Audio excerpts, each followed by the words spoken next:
നമസ്കാരം. കോതമംഗലം നിയോജക മണ്ഡലത്തിലെ നെല്ലിക്കുഴി അൽ അമൽ റോഡ് നിർമ്മാണത്തിലെ അഴിമതി വിജിലൻസ് അന്വേഷിക്കണമെന്ന് കോൺഗ്രസ്. പഞ്ചായത്തിലെ 2-ാം വാർഡിന്റെയും 3-ാം വാർഡിന്റെയും മധ്യഭാഗത്തുകൂടി കടന്നുപോകുന്ന അൽ അമൽ അച്ചൻപടി റോഡ് വർഷങ്ങളായി തകർന്നു കിടക്കുന്ന അവസ്ഥയിലായിരുന്നു. ജനങ്ങളുടെ നിരന്തരമായ പ്രതിഷേധങ്ങളുടെ ഫലമായി അച്ചൻപടി പാലത്തു നിന്നും റോയൽ സ്കൂൾ മുതൽ അൽ അമൽ സ്കൂൾ വരെയുള്ള ഭാഗം 2 മാസം മുമ്പ് ഏതാണ്ട് 40 ലക്ഷം രൂപയോളം മുടക്കി പണി പൂർത്തീകരിച്ചിരുന്നതാണ്. എന്നാൽ ഈ റോഡിന്റെ നിർമ്മാണ പ്രവർത്തനത്തിലെ അശാസ്ത്രീയും കൊടിയ അഴിമതിയും കൊള്ളയും വിജിലൻസ് അന്വേഷണം നടത്തി കുറ്റക്കാർക്കെതിരെ നടപടിയെടുക്കണമെന്നും തകർന്ന ഭാഗം എത്രയും വേഗം റീടാർ ചെയ്ത് സഞ്ചാരയോഗ്യമാക്കണമെന്ന് 3-ാം വാർഡ് കോൺഗ്രസ് കമ്മിറ്റി ആവശ്യപ്പെട്ടു.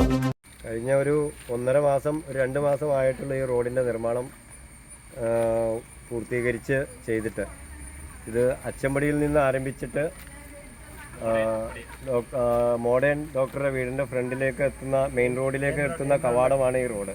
ഈ റോഡിൻ്റെ നിർമ്മാണത്തിൽ അന്ന് തന്നെ ഞങ്ങളിത് റോഡിൻ്റെ ഈ പണിയിൽ അപാകതയുണ്ടെന്ന് കാണിച്ചുകൊണ്ട് അന്ന് ഈ നാട്ടിലെ കുറേ ആളുകൾ അത് കോൺട്രാക്ടറുമായും പഞ്ചായത്ത് 2 വാർഡിൻ്റെ മെമ്പർമാർ 2-ാം വാർഡിൻ്റെയും 3-ാം വാർഡിൻ്റെയും 2 മെമ്പർമാരുമായി അത് പരാതി അന്നത്തെ ഉന്നയിക്കുകയും അതിന് നാട്ടുകാർക്കൊരു പുല്ലുവില കൽപ്പിക്കാതെ അന്ന് അവരുടെ ധാർഷ്ട്യത്തിൽ ഈ റോഡ് നാട്ടുകാരുടെ കണ്ണി പൊടിയിടാനായിട്ട് ഈ റോഡിൻ്റെ നിർമ്മാണം അന്ന് പെട്ടെന്ന്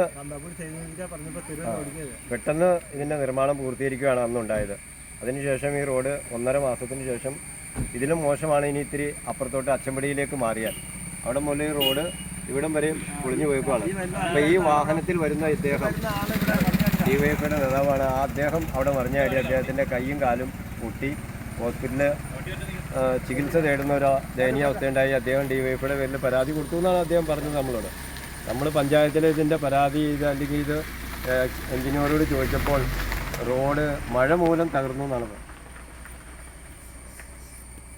ഈ പോർഷൻ ഇത്രയും 2ാമത് വർക്ക് ചെയ്താണ്. ഇത്രയും പോർഷൻ 2ാമത് പണിത് 1 മാസത്തിനുള്ളിൽ തന്നെ ഇത് പൊളിഞ്ഞു പോയിട്ട് 20 ദിവസത്തിനുള്ളിൽ തന്നെ പൊളിഞ്ഞു പോയിട്ട് 2ാമത് ഒന്നുകൂടി ടാർ ചെയ്തതാണ് ഇത്. അത് വീണ്ടും ഈ അവസ്ഥയായി. ഈ റോഡിനെതിരെ അടുത്ത നടപടി എന്താണ് ഉദ്ദേശിക്കുന്നത്?